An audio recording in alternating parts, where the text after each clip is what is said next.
ब्रह्मांड और दुनिया हमेशा से ही इंसानों के लिए रहस्य का विषय रहे हैं। आज इतनी वैज्ञानिक प्रगति के बावजूद हमारी धरती पर कई ऐसे रहस्य मौजूद हैं जिनका पता लगाना वैज्ञानिकों के लिए भी लगभग नामुमकिन है।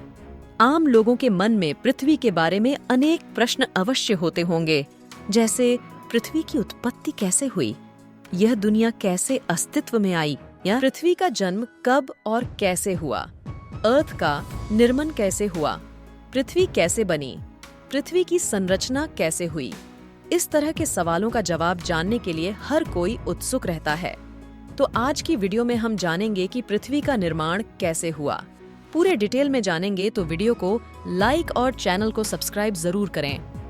कुछ धार्मिक मान्यताओं के अनुसार पृथ्वी का निर्माण देवता या ईश्वर ने किया है। वहीं दुनिया की रचना को लेकर हिंदू, ईसाई और इस्लाम धर्म की मान्यताएं भी अलग अलग हैं। वहीं पृथ्वी की रचना को लेकर विज्ञान का नजरिया अलग है। वैज्ञानिकों का मानना है कि पृथ्वी आग का गोला थी जो सूर्य से निकली और समय के साथ ठंडी होती गई, जिसके बाद पृथ्वी पर जीवन की उत्पत्ति हुई। पृथ्वी की उत्पत्ति के बारे में वैज्ञानिक मान्यता है कि लगभग 5 अरब वर्ष पूर्व अंतरिक्ष में कई गैसों के एक साथ मिलने से भयंकर विस्फोट हुआ था। इससे आग का एक विशाल गोला बना, जिसे अब हम सूर्य कहते हैं। धमाका इतना जोरदार था कि चारों तरफ धूल के कण फैल गए और गुरुत्वाकर्षण बल के कारण ये कण पत्थर के छोटे छोटे टुकड़ों में बदल गए। कई सालों के बाद ये कण आपस में जुड़ने लगे और कुछ समय बाद सौर मंडल का जन्म हुआ। और इस तरह लाखों साल बाद गुरुत्वाकर्षण के कारण पत्थर और चट्टान आपस में जुड़ने लगे। इस तरह धरती आग के गोले के रूप में पैदा हो रही थी। वैज्ञानिक अवधारणा के अनुसार 4.54 अरब वर्ष पूर्व पृथ्वी का तापमान 1200 डिग्री सेल्सियस था। ऐसे समय में धरती पर सिर्फ उबलता हुआ लावा, चट्टानें और कई जहरीली गैसें हुआ करती थीं। ऐसे में पृथ्वी पर जीवन का अस्तित्व होना असंभव था। पृथ्वी की उत्पत्ति के समय थिया नामक ग्रह 50 किलोमीटर प्रति सेकंड की गति से पृथ्वी की ओर बढ़ रहा था। यह गति बंदूक से निकली गोली से 20 गुना अधिक होती है।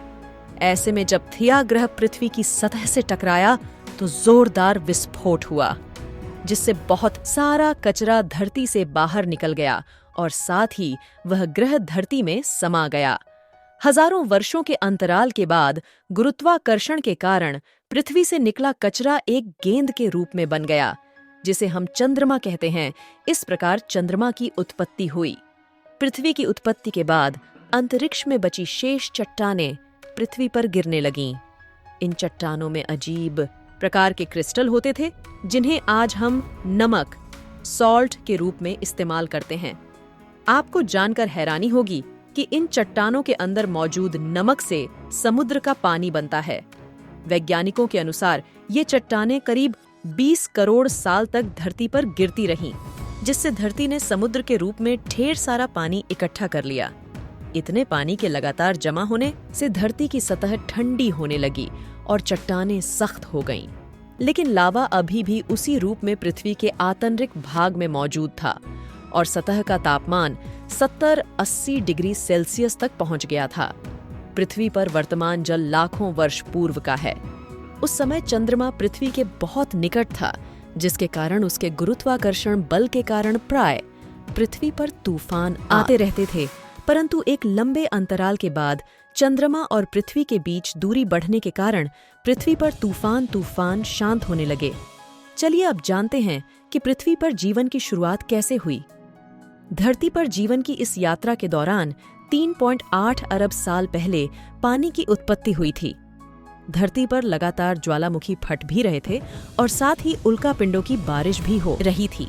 उल्कापिंडों के माध्यम से पानी और नमक के साथ साथ अन्य पदार्थ भी पृथ्वी पर आ रहे थे, जिसमें कार्बन और अमीनो एसिड आदि पदार्थ थे जो हर जीव जंतु और पौधे में मौजूद होते हैं। इतनी ऊंचाई से उल्कापिंड गिरने के कारण वे गहरे पानी में चले जाते थे, जहां सूर्य की किरणों का उन तक पहुंचना असंभव था। बाद में ये उल्कापिंड ठंडे होकर पानी में जमने लगे। इसके बाद यह एक तरह से चिमनियों का आकार लेने लगे और ज्वालामुखी की दरारों में पानी घुसने से चिमनियों से धुआं निकलने लगा, जिसने बाद में एक तरह के केमिकल सूप का रूप ले लिया। इससे पृथ्वी पर सूक्ष्म जीवन प्रारंभ हुआ और पृथ्वी पर एकल कोशिका जीवाणु की उत्पत्ति हुई। अब जानते हैं कि पृथ्वी पर ऑक्सीजन की उत्पत्ति कैसे हुई। पृथ्वी की उत्पत्ति के समय जब समुद्र की निचली सतह पर पौधे और पत्तियां उग रही थीं और उन पर जीवित जीवाणु उत्पन्न हो रहे थे, वैज्ञानिक भाषा में इन्हें स्ट्रोमैटोलाइट कहते हैं।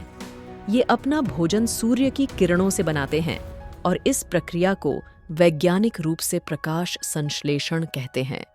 प्रकाश संश्लेषण की प्रक्रिया में सूर्य का प्रकाश कार्बन डाइऑक्साइड और पानी को ग्लूकोज में परिवर्तित करता है। इसके साथ ही इस प्रक्रिया में उपोत्पाद बाय प्रोडक्ट के रूप में ऑक्सीजन गैस बनती है, जो मनुष्य के लिए महत्वपूर्ण वायु है। एक लंबी प्रक्रिया के बाद महासागरों में ऑक्सीजन गैस भर गई और इससे पानी में मौजूद लोहे में जंग लगने लगी और इससे लोहे का अस्तित्व सामने आया। लंबे समय के बाद समुद्र की सतह पर ऑक्सीजन गैस आने लगी, जिससे जीवन संभव हुआ। वैज्ञानिकों के अनुसार 2 अरब वर्षों तक पृथ्वी पर ऑक्सीजन का स्तर बढ़ता रहा और साथ ही पृथ्वी के घूमने की समय सीमा भी कम होती गई। आज से 1.5 अरब साल पहले एक दिन वर्तमान की तुलना में 16 घंटे का होता था। धीरे धीरे समय के साथ समुद्र के नीचे की भूमि की सतह बड़ी प्लेटों में तब्दील हो गई और उसके नीचे के लावा ने ऊपर की सतह को गतिमान कर दिया। ऐसे में पृथ्वी की सभी प्लेटें आपस में जुड़कर एक विशाल द्वीप बन गईं। इस तरह लगभग 40 करोड़ साल पहले पृथ्वी के पहले सुपरकॉन्टिनेंट रोडनिया का निर्माण हुआ था।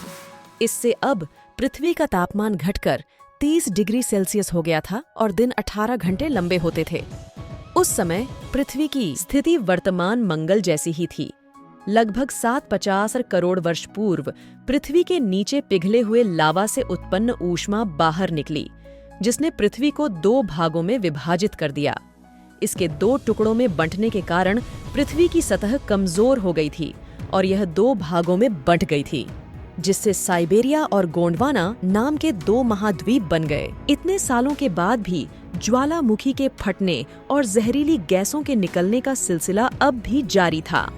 जहरीली गैसों में कार्बन डाइऑक्साइड सूर्य से निकलने वाली किरणों को अवशोषित करने लगी और इससे पृथ्वी का तापमान बढ़ने लगा। बढ़ते तापमान के कारण समुद्र में गर्मी पैदा होने लगी और समुद्र का पानी भाप बनकर बादलों का रूप लेने लगा। साथ ही कार्बन डाइऑक्साइड गैस के कारण अम्लीय वर्षा होने लगी। कार्बन डाइऑक्साइड के साथ वर्षा के कारण यह गैस चट्टानों और पत्थरों द्वारा अवशोषित हो गई और कुछ हजार वर्षों के बाद पृथ्वी का तापमान घटकर 0 से 50 डिग्री कम हो गया। इससे धरती बर्फ के गोले में तब्दील हो गई। धरती पर पानी कैसे आया?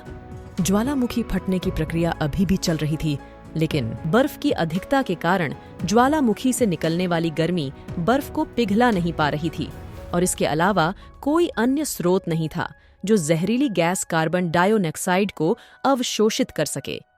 सभी चट्टानें और पत्थर बर्फ के नीचे दबे थे।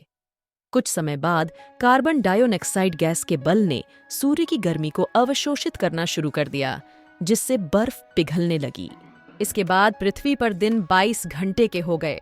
बर्फ के लगातार पिघलने से सूर्य से निकलने वाली हानिकारक पराबैंगनी किरणें सीधे पृथ्वी पर पड़ रही थीं, जिससे एक रासायनिक अभिक्रिया शुरू हो गई और पानी से हाइड्रोजन पेरोक्साइड बनने लगा और उसके टूटने के बाद ऑक्सीजन बनने लगी। जब ऑक्सीजन गैस धरती से 50 किमी ऊपर उठी तो वहां रासायनिक प्रतिक्रिया शुरू हो गई, जहां ओजोन नाम की एक परत बनी, जिसने सूर्य से आने वाली पराबैंगनी किरणों को सीधे धरती पर आने से रोकने का काम किया।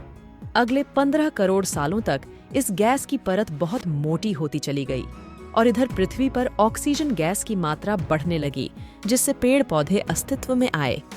तो आपको समझ आ गया होगा कि पृथ्वी का जन्म कैसे हुआ।